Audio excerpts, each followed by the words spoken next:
ಅಲ್ಪಸಂಖ್ಯಾತರಿಂದ ನಮ್ಮ ಒಂದು ಲೇಔಟ್ ಇದು ಒಂದು ಬಂದ್ಬಿಟ್ಟು ಇಪ್ಪೇತಪ್ನಲ್ಲಿರುವಂಥ ಇದರಿಂದ ತುಂಬ ಜನಗಳಿಗೆ ನೀರಿಂದು ಆದಷ್ಟು ತುಂಬಾ ತೊಂದರೆ. ಯಾಕೆಂದರೆ ಕೆಳಗಡೆ ಕಡಿಮೆ ಇರೋದ್ರಿಂದ ಬೋರ್ ಆನ್ ಮಾಡಿದ್ರು ಕೂಡ ಇಲ್ಲಿ ಗಂಟ ನೀರು ಬರ್ತಾ ಇಲ್ಲ. ಎಷ್ಟು ಮನೆಗಳಿದೆ, ಈ ಮನೆಗಳಲ್ಲಿ ಇರೋವಂಥವ್ರು ನೀರಿಲ್ದಿರ ವಾಸ ಮಾಡೋದಕ್ಕೆ ಭಾಳ ಕಷ್ಟ ಆಗ್ಬಿಟ್ಟಿದೆ. ಇಲ್ಲಿ ಟ್ಯಾಕ್ಟ್ರಲ್ಲಿ ಓಡಿಸೋಣ ಅಂತಂದರೆ ರೋಡು ಚಿಕ್ಕದು, ಇಲ್ಲಿ ಎಲ್ಲ ನಾವು ಕಷ್ಟಪಟ್ಟು ಮುನ್ಸಿಪಾಲ್ನಲ್ಲಿ ಎಲ್ಲ ಸೇರಿ ಹೆಂಗೋ ಮೋಟ್ರ್ ಎಲ್ಲ ಬಿಡಿಸಿದ್ದೀವಿ. ಬಟ್ ಏನಪ್ಪ ಅಂದರೆ ಬಿಡಿಸಿನೂ ಸವಲತ್ತು ಸಿಗ್ತಾ ಇಲ್ಲ. ಯಾಕೆ ಅಂತಂದರೆ ಇದರಲ್ಲಿ ಕರೆಂಟ್ಗೋಸ್ಕರ ಇಲ್ಲಿ 3 ಫೇಸ್ ಕೊಟ್ಟಿದ್ದಾರೆ ಅಂತ ಅವ್ರ ಕಡೆಯಿಂದ ನಮಗೆ ರಿಕ್ವೈರ್ಮೆಂಟ್ ಬರ್ತಾ ಇದೆ. ಇದು 5 ಫೇಸ್ ಬರಬೇಕು, ಇದಕ್ಕೆ ಕಲೆಕ್ಷನ್ ಕೊಡಬೇಕು ಅಂತ ಭಾಳ ದಿನಗಳಿಂದ ನಾವು ಈ ಒಂದನ್ನು ಒತ್ತಡದಿಂದ ನಾವು ಅನುಭವಿಸ್ತಾ ಇದ್ದೀವಿ. ಇದಕ್ಕೆ ಸಂಬಂಧಪಟ್ಟ ಎಲ್ಲ ಅಧಿಕಾರಿಗಳು ಇದ್ರ ಬಗ್ಗೆ ಸ್ವಲ್ಪ ಗಮನ ತಗೊಂಡು ಇಲ್ಲಿ ಇರೋ ಬಡ ಜನಕ್ಕೋಸ್ಕರ ನೀರನ್ನು ಸೌಲಭ್ಯ ಮಾಡಿಕೊಡ್ಬೇಕು ಅಂತ ನಮ್ಮ ವಿನಂತಿ ನೀಡ್ತಾ ಇದ್ದೀವಿ. ಸರ್, ಇದು ವಾರ್ಡ್ ನಂಬರ್ ಎಷ್ಟು ಸರ್? ಇದು 22. ಇದು ನಗರಸಭೆಗೆ ಸೇರುತ್ತಾ? ಇದು ನಗರಸಭೆಗೆ ಸೇರುತ್ತಂತ. ಇದು ಆಲ್ರೆಡಿ ಮೋಟ್ರ್ ಎಲ್ಲ ಬಿಟ್ಟಿದ್ದಾರಾ ಸರ್? ಮೋಟ್ರನ್ನ ಬಿಡಿಸೋದಕ್ಕೋಸ್ಕರ ಬಹಳಷ್ಟು ನಾವು ಹೋರಾಟ ಮಾಡಿದ್ವಿ. ನಮಗೂ ಸಹಕಾರ ಕೊಟ್ಟಿದ್ದಾರೆ, ಬೋರನ್ನು ಸಮೇತ ಬಿಟ್ಟಿದ್ದಾರೆ. ಆದ್ರೆ ಏನಪ್ಪಾ ಅಂದ್ರೆ ಈಗ ಎಲ್ಲಾನು ಕೆಲಸ ಆಗಿದೆ, ವಿದ್ಯುತ್ ಸಂಪರ್ಕ ಕೊಟ್ಟಿಲ್ಲ. ಅದರಿಂದ ನಮ್ಗೆ ಇದು ಕೆಲಸ ಇಲ್ಲಿಗೆ ಸ್ಟಾಪ್ ಆಗಿದೆ. ಅರ್ಜಿ ಏನಾದ್ರು ನಗರಸಭೆ ಅಧಿಕಾರಿಗಳು ಕೊಟ್ಟಿದ್ದೀರಾ? ಎಲ್ಲಾ ತರನು ಅರ್ಜಿಗಳನ್ನು ಸಲ್ಲಿಸಿದೀವಿ ಸರ್. ಈಗ ನೀವು ಎಲ್ಲಿ ಟ್ಯಾಂಕರ್ ಇಂದಾನೆ ನೀರು ಓಡಿಸ್ಕೋಬೇಕು? ಹೌದು, ಟ್ಯಾಂಕರ್ ಇಂದಾನೆ ಓಡಿಸ್ಕೋಬೇಕು ಅಂದ್ರೂ ನಮ್ಗೆ ಕಷ್ಟ ಆಗಿದೆ. ಈಗ ಒಂದು ಟ್ಯಾಂಕರ್ 400 ರೂಪಾಯಿ ಬೀಳುತ್ತೆ. ಎಲ್ಲ ಬಡ ಜನ ಯಾವ ರೀತಿ ಇದನ್ನ ನಾವು ಓಡಿಸ್ಕೋಬೇಕು? ಈಗ ನಗರಸಭೆ ಅಧಿಕಾರಿಗಳು ಇದ್ರ ಬಗ್ಗೆ ಸ್ವಲ್ಪ ಗಮನ ತಗೊಂಡ್ರೆ ನಮಗೂ ಅನುಕೂಲ ಆಗುತ್ತೆ. ಎಷ್ಟು ದಿನ ಆಯ್ತು ಸರ್ ಇದು ಬೋರ್ ಬಿಟ್ಟು? ಸರ್, ಹೆಚ್ಚು ಕಡಿಮೆ 6 ತಿಂಗಳ ಮೇಲೆ ಆಯ್ತು ಸರ್. ಇದು ಅಲ್ಲ ಸರ್, 1 ವರ್ಷ ಆಗೋಯ್ತಲ್ಲ. ನೀವೇನೇ ಒಂದು ವರ್ಷ ಆಗೋಯ್ತು.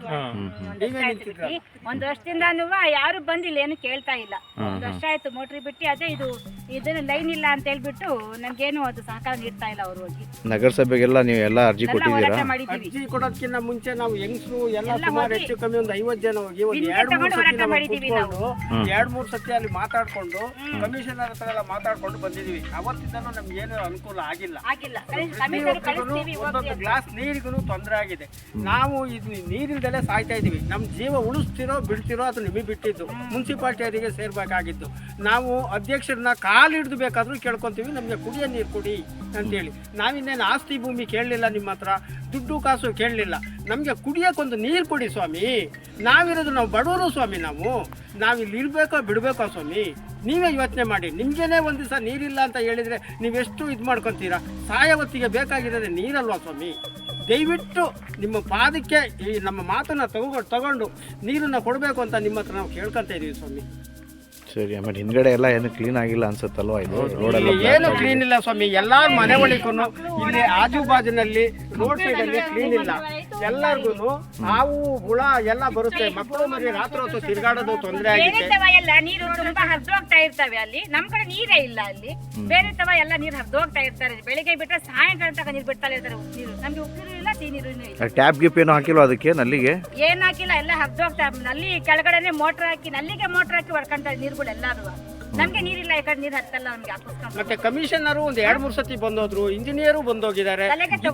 ಇದು ಇನ್ನೊಂದು ಹೇಳ್ಬೇಕು ಅಂತ ಹೇಳಿದ್ರೆ, ಇದು ಲೇಔಟ್ ಇಂದು ಹಳೆ ಬೋರಲ್ಲು ಬಾರು. ಇಡೀ ಊರು ಇಲ್ಲಿ ಇಪ್ಪೇತೋಪಿಗೆನೆ ನೀರು ಸೌಕರ್ಯ ಕೊಡೋ ಅಂತ ಬೋರಲ್ಲು ಬೇಕಾದಷ್ಟು ನೀರಿದೆ. ಮೋಟ್ರನ್ನು ಬಿಡಿಸಿದ್ದಾರೆ. ಗೋಳಾಡಿ ನಾವು ಮೋಟ್ರ್ ಎಲ್ಲ ಒಂದ್ ದಿವಸ ಹುಡುಗ ಹೆಂಗಸರು ಮಕ್ಕಳೆಲ್ಲ ಕೂತ್ಕೊಂಡು ಸ್ಟ್ರೈಕ್ ಮಾಡಿ ಬಂದು ಮೋಟ್ರ್ ಬಿಟ್ರು.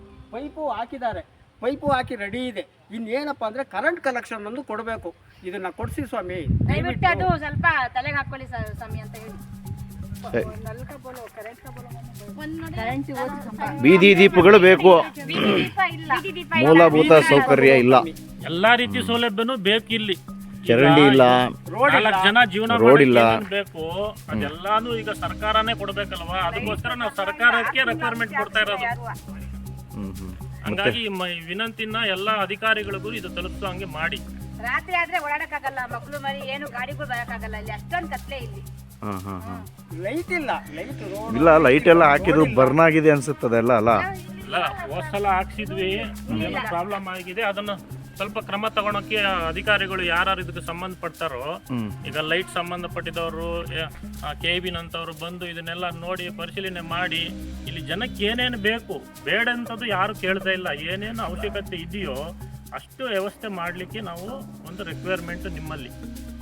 Okay sir, okay okay okay. ಇದರಲ್ಲಿ ನೀರಿಲ್ಲ ಅಂತೇಳಿ, ರೋಡ್ ಇಲ್ಲ ಅಂತೇಳಿ, ಹಾವು ಹುಳ ಎಲ್ಲ ಹೊರಗಡೆ ಬಂದು ಏನಾದ್ರು ಹೆಚ್ಚು ಕಮ್ಮಿ ಆಯಿತು ಅಂತ ಹೇಳಿದರೆ ಅದು ಮುನ್ಸಿಪಾಲ್ಟಿಯರೇ ಅದಕ್ಕೆ ಅನ್ವಯಿಸ್ಬೇಕಾಗತ್ತೆ, ಅವರೇ ಜವಾಬ್ದಾರ. ಅವ್ರದ್ದೇ ಜವಾಬ್ದಾರರಾಗಬೇಕಾಗತ್ತೆ. ರೋಡ್ ಇಲ್ಲ, ಮಳೆ ಬಂತು ಅಂತ ಹೇಳಿದರೆ ಕೆಸರು ಮಂಡಿ ಉದ್ದ, ಅದು ಕಮಿಷನರೇ ಬಂದು ನಿಂತು ಖುದ್ದು ನೋಡ್ಕೊಂಡು ಹೋಗಿದ್ದೀರಾ ನೀವು ಸ್ವಾಮಿ, ನೀವೇ ನಿಂತು ಖುದ್ದು ನೋಡ್ಕೊಂಡು ಹೋಗಿದ್ದೀರಾ. ಈ ನೀರಿನ ವ್ಯವಸ್ಥೆನ ಕರ್ಕೊಂಬಂದು ನಿಮ್ಮನ್ನು ನಿಲ್ಲಿಸಿ ನಾವೇ ತೋರಿಸಿದ್ದೀವಿ, ನೀವು ನೋಡ್ಕೊಂಡು ಹೋಗಿದ್ದೀರಾ. ಹಿಂಗಾಗಿದ್ದಾಗ ಇದನ್ನು ಅನುಕೂಲ ಮಾಡಿಕೊಡಿ ಸ್ವಾಮಿ, ನಿಮಗೆ ಕೈ ಮುಗಿದು ಕೇಳ್ಕೊತೀವಿ. ಎಲ್ಲರ ಕಡೆಯಿಂದಲೂ ನಾನು ಕೈ ಮುಗಿದು ಕೇಳ್ಕೊತೀನಿ. ನನಗೆ ತುಂಬ ವಯಸ್ಸಾಗಿದೆ, 3 ಸತಿ ಆಪ್ರೇಷನ್ ಆಗಿದೆ. ನೀವೇ ಹೇಳ್ತಾ ಇರ್ತೀರಾ, ನೀವು ಆಪ್ರೇಷನ್ ಆದ್ರೆ ಯಾಕೆ ತಿರುಗ್ತಾ ಇರ್ತೀರಾ ಅಂತೇಳಿ. ಇನ್ನೂ ಇದನ್ನು ನೀವು ಇದು ಮಾಡ್ಕೊಂಡು ಹೋದರೆ ನನಗೆ ಆಗಲ್ಲ ಸ್ವಾಮಿ. ನಾನು ಸಾಯ ಮುತ್ಕ ಇವತ್ತಿರ್ತೀನೋ ನಾಳೆ ಸಾಯ್ತೀನೋ ನನಗೆ ಗೊತ್ತಿಲ್ಲ. ಅಂಥದ್ರಲ್ಲಿ ನೀರಿಗೋಸ್ಕರ ನಾನು ಸಾಯೋದಾಗ್ಲಿ ಬೇಕಾದ್ರೆ ಇಲ್ಲೇ ನಿಂತ್ಕೊಂಡು ಸತ್ಬಿಡ್ತೀನಿ. ಸರಿ ನೀರ್ ಬೇಕಷ್ಟೇ.